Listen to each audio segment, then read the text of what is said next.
Salam Kamir, kekaguman ilahi mengarah pada iman dan rahmat. Saudara-saudari yang terkasih, saya membawa tali, dan tali ini biasa untuk tali jemuran. Dan kadang-kadang kita bisa menali apa saja dengan menggunakan tali ini.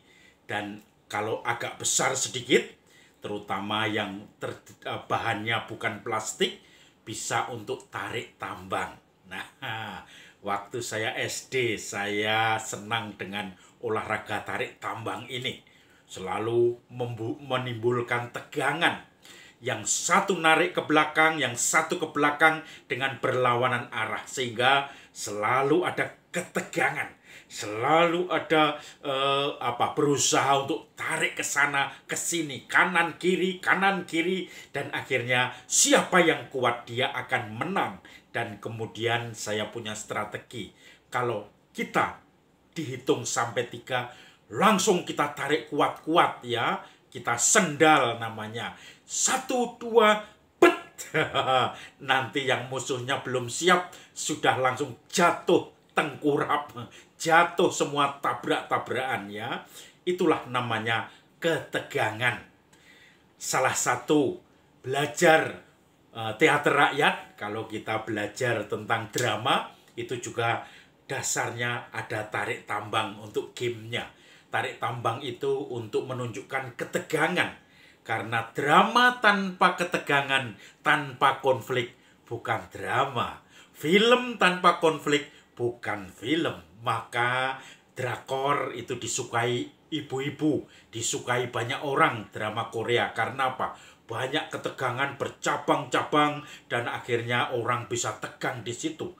Bisa nonton sampai 50 lebih episode. Itu bisa selalu setia menonton, mengharap-harap kapan lagi. Itulah ketegangan. Itulah sesuatu yang membuat orang-orang ingin terus ikut dari drama itu sendiri. Ketegangan ini yang kemudian ada juga dalam hidup kita sehari-hari. Saudara-saudari yang terkasih, hari ini merupakan minggu biasa yang ke-7, dan Yesus dalam Injilnya itu menunjukkan ajaran mencapai kesempurnaan yang sempurna, yang kadang susah untuk mempraktekkannya. Apa gunanya kamu berbuat baik pada orang yang berbuat baik padamu? Orang jahat pun berbuat baik padamu. Cintailah musuhmu. Mintalah berkat dari orang yang mengutuk kamu. Kalau kamu ditampar pipiku, berikan pipi yang lain. Kalau kamu dimintai orang mengambil jubahmu, maka berikan juga bajumu, atau minta bajumu, berikan juga jubahmu. Kalau orang meminjam kamu, jangan kamu mengharap untuk dikembalikan. Itu susah sekali ajarannya. Ngajari orang malah mencuri ya. Kalau bajumu diambil orang, berikan juga jubahmu. Nah, ini sesuatu yang kesempurnaannya yang susah ya. Kita berpikir susah sekali. Lalu saya teringat ketika saya kemarin mendengar ibu saya dalam 2 hari jatuh 3 kali. Ibu saya jatuhnya menyamai Yesus yang jalan salibnya.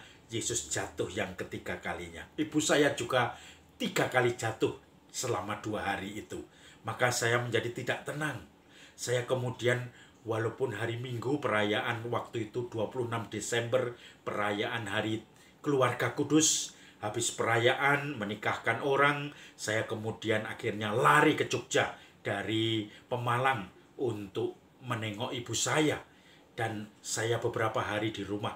Rupanya ada umat saya yang meninggal. Dan saya biasanya merasa bersalah karena pada saat saya keluar kota itu beberapa kali umat meninggal. Saya tidak standby. Saya tidak bisa menemani umat. Padahal katanya Romo itu untuk umat. Meninggalkan keluarga. Yang ditekankan, yang dipentingkan umat, bukan keluarganya.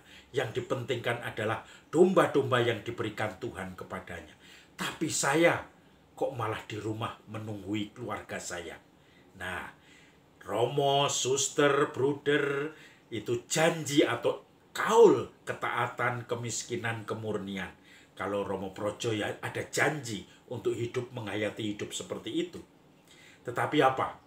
Biasanya orang yang mengikuti, mengucapkan kaul dan janji itu ketaatan, kalau dipindah di tempat yang tidak cocok, mulai mengeluh, mulai protes.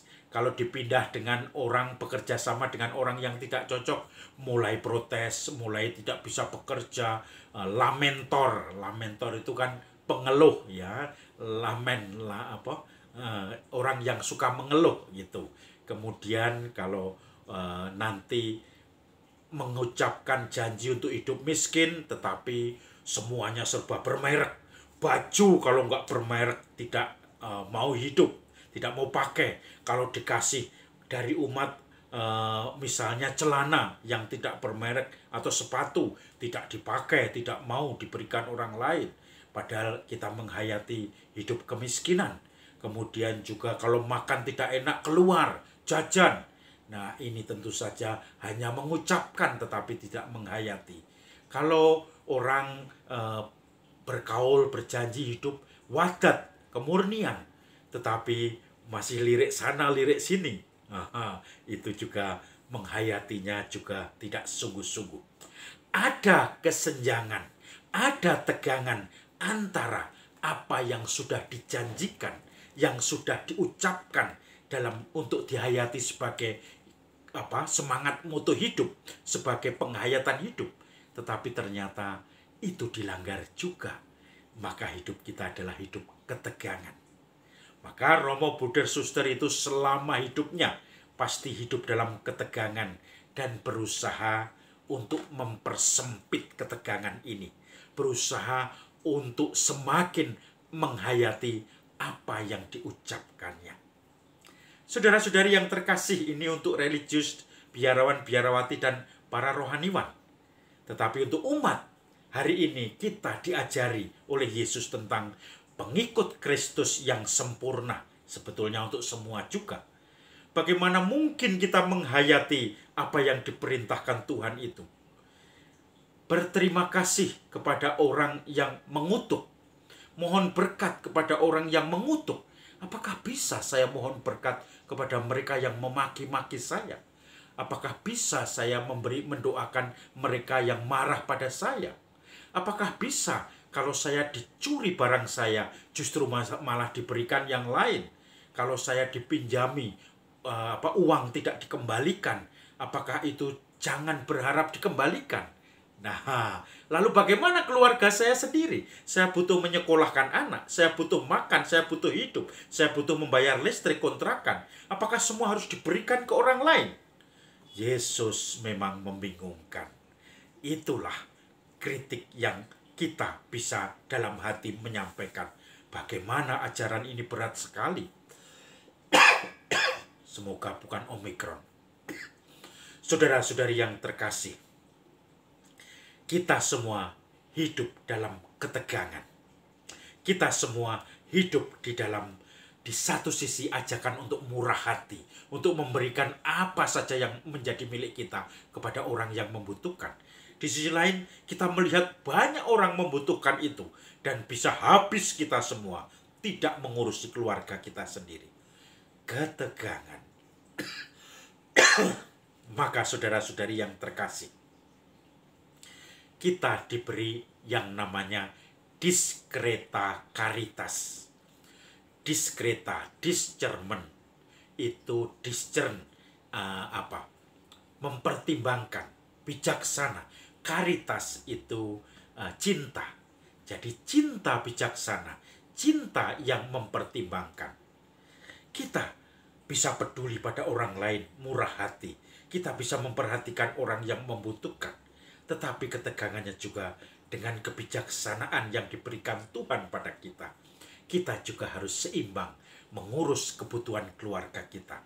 Tanggung jawab kita sebagai bapak, sebagai kepala keluarga, sebagai ibu, sebagai anak yang juga masih membutuhkan biaya.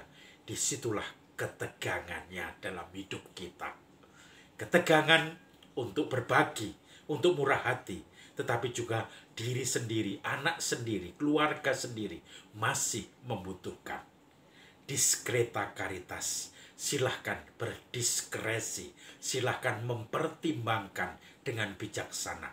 Mana yang bisa saya bagikan bagi orang lain, mana saya yang masih membutuhkan untuk anak, istri, suami, dan keluarga saya sendiri.